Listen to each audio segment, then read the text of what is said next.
एक दिन विजयनगरा के राज्य में इंग्लैंड से एक मेहमान आए, सर नाइजल स्ट्रॉसन द थर्ड। अच्छा, क्या तुम महाराज कृष्णदेवराया के महल से आए हो? जी हाँ, सही कहा। मैं हूँ सेनापति, आपका यहाँ स्वागत करता हूँ। Jolly good. मैं हूँ सर नाइजल स्ट्रॉसन द थर्ड। मैं इंग्लैंड से हूँ।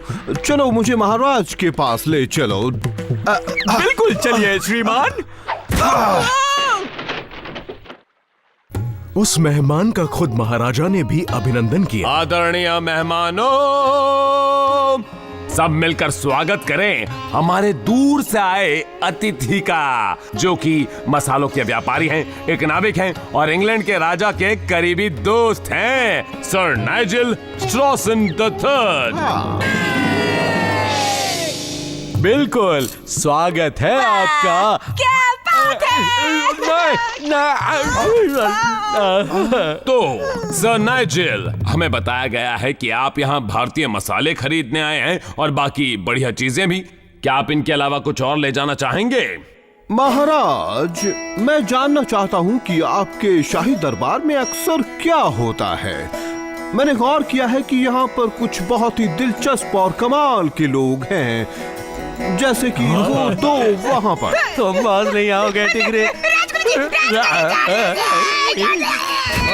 मैं कह रहा हूँ सुधर जाओ। हाँ, वो राजगुरु और टिंगरी हैं। हाँ। बेशक नाइजल जी, राजगुरु जी और टिंगरी हमेशा लड़ते रहते हैं, लेकिन उनकी इस लड़ाई झगड़े में ही एक दूसरे के लिए प्यार छुपा है। चुप हो जाओ मनोरंजक। मुझे इनके बारे में और कुछ भी बताइए तेनाली। मैं बहुत ही उत्सुक हूँ, अगर आपको कोई ऐतराज ना हो राजगुरु जी। नहीं, कोई ऐतराज नहीं। आप हमारे मेहमान जो है। तो जैसा कि मैंने कहा, ये दोनों हमेशा लड़ते और बहस करते रहते हैं, और टिंगरी बेचारा तो हमेशा सिर्फ मदद करना चाहता है। इसके पीछे तुम्हारा हाथ है, क्यों है ना रामन? खुशबूदार मजेदार, खुशबूदार मजेदार।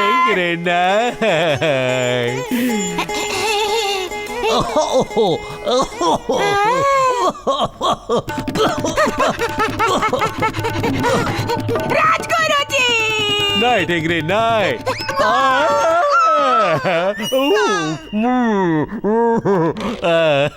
बेचारे राजगुरु जी।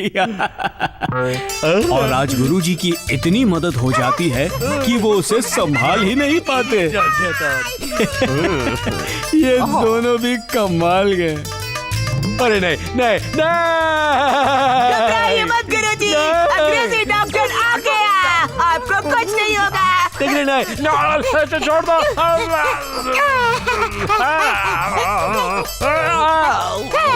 सब तुम्हारा कसूर है, कम्बख्त कहीं के।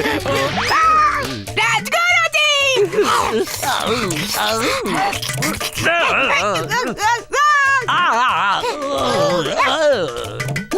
क्या टिंगरी नहीं?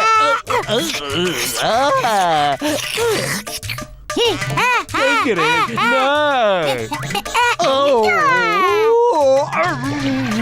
टिंगरी नहीं। टिंगरी हट जाओ, हट जाओ, दूर हट, दूर हट, दूर हट जाओ। टिंगरी नहीं। टिंगरी तुम। टिंगरी। टिंगरी नहीं, टिंगरी नहीं, नहीं टिंगरी नहीं। राजगुरु जी। टिंगरी नहीं। टिंगरी, मुझसे बात कर चुटके। टिंगरी बोलना। तो आपने देखा ना नाइजल जी, राजगुरु जी और टिंगरी का रिश्ता प्यार और दोस्ती का ही है। लड़ाई अपनी जगह और अपनापन अपनी जगह। ओह, अब मुझे सब समझ में आ गया। महाराज, आदरणीय मेहमान, इसने मेरे और उस कमकली टिंगरी के बारे में जो कुछ भी कहा है वो एकदम झूठ है, क्योंकि ऐसा कुछ भी नहीं हुआ था। और ओ राजगुरु जी, तकिया लेकर बैठ जाइए। टिंगरी नहीं, और मैं तो आपकी मदद करना चाहता हूँ। टिंगरी। राजगुरु जी,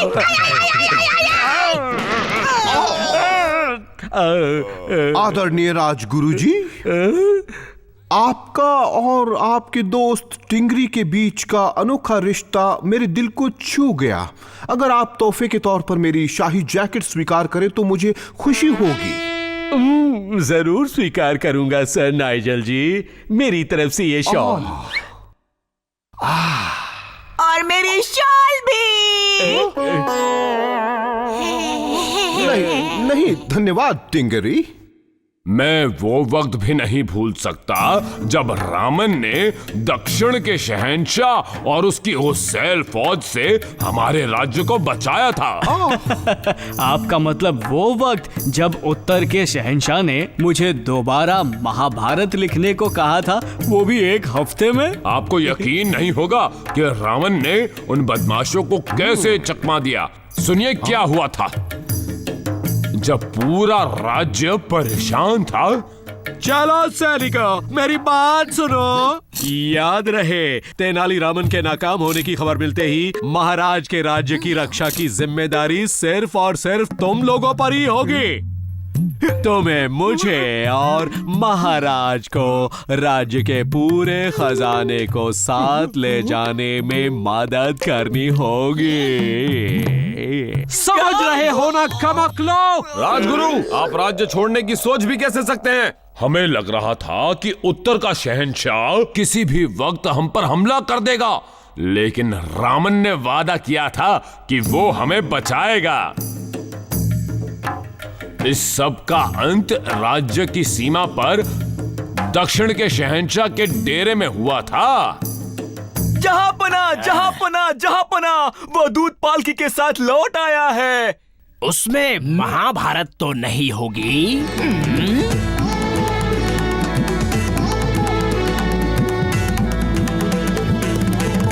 शहंशाह आला, मेहनत मशक्कत करने के बाद मैं उस महान गाथा को लिख पाया। बेशक ये वाली लिखी गई है आप पर।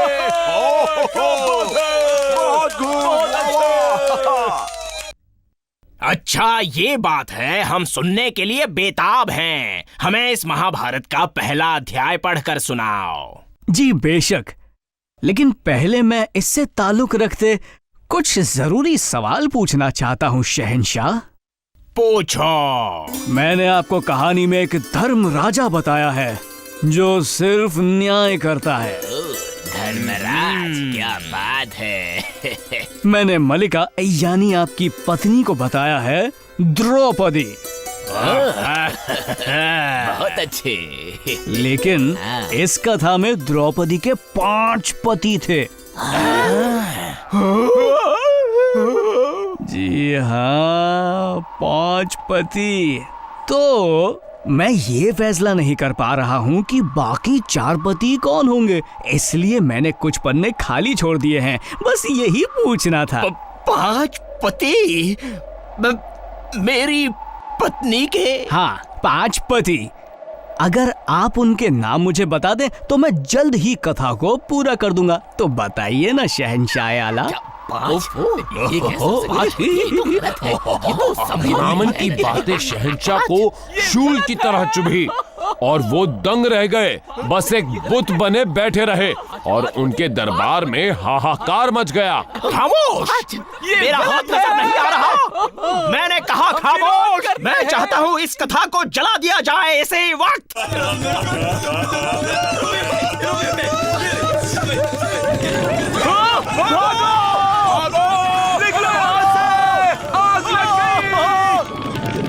शहंशाह का अहंकार जलकर राख हो गया और वो शर्म से भाग निकले और रामन भी महल लौट पड़ा ताकि आराम कर सके। क्या बात है रामन, तुमने तो कमाल कर दिया।